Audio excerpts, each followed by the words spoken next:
Big wins, a banner, freshman flashes, and Geno sounding almost sentimental. Welcome back, Huskies fans.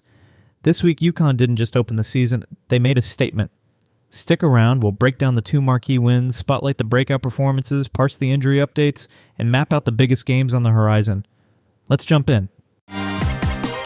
Prime Field! Okay, let's start with the results. UConn opened the season with a gutsy 79-66 win over number 20 Louisville on November 4th. A road victory that set a tone. Then came home and absolutely rolled. A 99-67 dismantling of Florida State on November 9th. 2 top 20 wins in the opening week? That's not just momentum. That's an announcement that the post-Page era isn't going to be quiet. What stood out? Balance and pace. The Huskies found ways to score in bunches, rotated the ball, and defended with enough intensity to force turnovers and easy transition points. Those early tests aren't blowouts of cupcakes. Louisville and FSU are legit programs. And UConn handled them like a team that believes it can defend a title.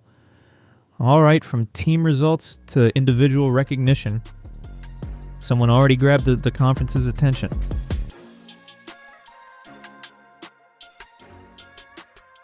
In that 99-67 win over Florida State, UConn's offense looked effortless.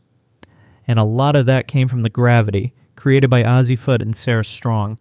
Fudd's 23 points on 9 of 15 shooting, 3 for 7 from deep, stretched the floor, forcing defenders to chase her off every screen.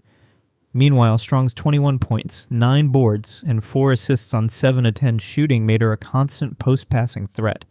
Defenders couldn't double one without leaving the other. And that tension opened up clean looks all over the court. The result? UConn shot 56% from the field and poured in 99 points.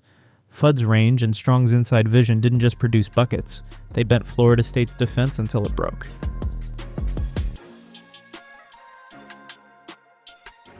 Sophomore guard Sarah Strong picked up the season's first Big East Player of the Week honor. And honestly, it wasn't a surprise. She's clearly the offensive focal point right now, aggressive with the ball, confident pulling up or at attacking closeouts, and making the right reads when the defense collapses. What I like is how she's earning those looks. She's not forcing shots, she's creating. That's a sophomore growth story we would love to see. If she keeps this up, defenses will game plan specifically for her, and that's when you'll get to see how deep this roster's scoring options really are.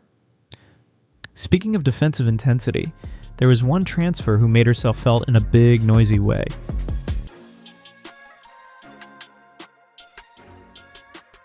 USC transfer Kayleigh Heckel introduced herself to the Gamble crowd in emphatic fashion. The sophomore guard logged 6 steals in the home opener, 5 of them in the second quarter alone. That's not luck, that's timing, anticipation, and a defensive mindset that can change a game in a single quarter. Her pressure created turnovers that turned into transition layups, and more importantly, it injected a frantic energy into the building. We've been waiting to see how the transfer pieces fit together.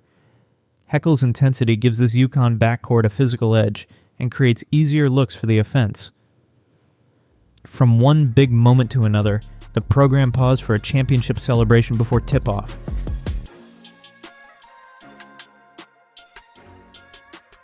Before the FSU game, Gamble Pavilion had that goosebumps moment.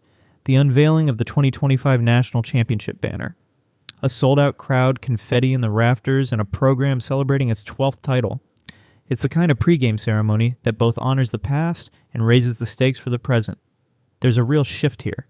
The team gets to feel that history every night, but now they also have the target on their backs. Banner unveiled, season underway. Now comes the hard part, defending that crown. Okay. Banner hung, big games on the schedule, and recruiting continues in the background. Let's talk future backcourt targets.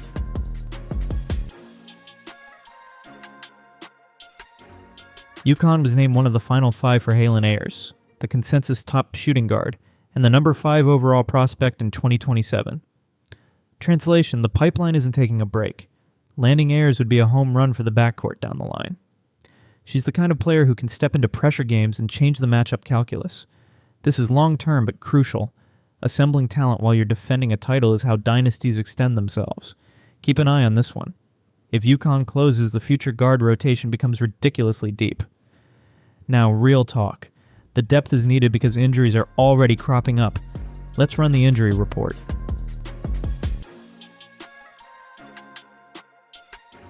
First up, freshman forward Blanca Quinones is out of contact drills after a left shoulder injury is sustained in practice. Coach Geno confirmed she was unavailable for the week's games, and there's no set timetable for contact yet. That's a bummer for Blanca. And a reminder that true freshman minutes can be fragile.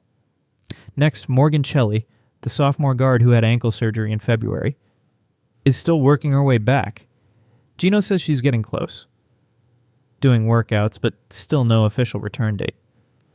That cautious approach makes sense. Rushing an ankle recovery can cost you later in the year. Finally, freshman center Gandhi Malu Memel is listed day-to-day with a minor practice injury. She's resumed some workouts and is more in the picture than the other two, but not cleared to play yet. Bottom line, depth will be tested early, and the medical staff is going to be a key part of how this season unfolds. With injuries and new faces, the coach's tone becomes an interesting signal, and Geno's comments this week were notable.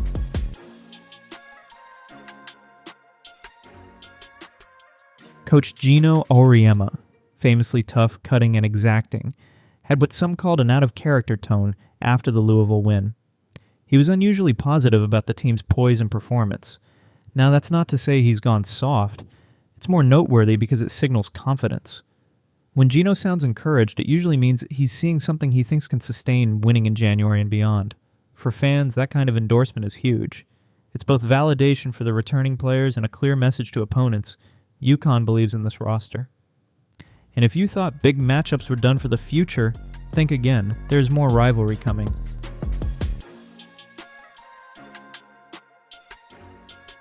UConn locked in 2 more marquee clashes with South Carolina, the 2026 Hall of Fame Women's Showcase and the 2027 Ally Tip-Off. That rivalry matters. These aren't exhibition scraps. They're games with recruiting, legacy, and national title implications. Locking those dates up early is smart scheduling. It keeps the big stage matchups alive and gives both teams pulse-quickening tests at season openers or neutral site showcases. For viewers, those are must-watch dates. For the team, they're measuring sticks, and that's exciting.